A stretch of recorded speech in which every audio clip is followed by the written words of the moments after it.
Way to stretch our hip flexors, or the muscle on the front of our hip.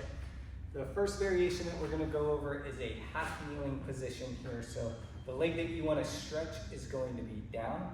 What you really want to think about doing is imagining you have a tail. You're going to tuck that tail between your legs so that you keep your glutes squeezed, rather than a lot of times people just lean back with that. So you tuck your tail and then just slightly lunge forward until you feel a stretch in the front of that hip.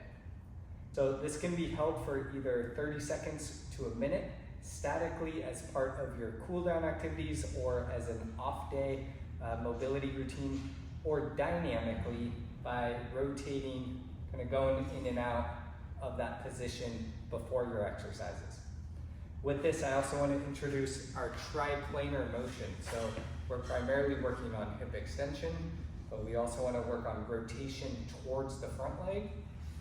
So that's going to feel a stretch increase a little bit here, or take that same side arm and reach up towards the ceiling and over to increase the stretch into the abdominal region. Two ways to progress this. You can start working on our 2-joint hip flexors by putting your foot up on a box or a chair, or our couch stretch. Now you're going to feel that stretch increase a little bit more into the front of our thigh or quad. And we're going to go through the same positions, right? Tuck the tail, options to rotate towards our front leg or reach up overhead for the tri-planar motions.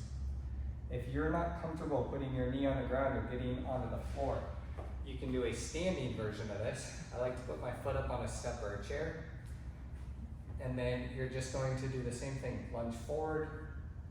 Same options for static versus dynamic.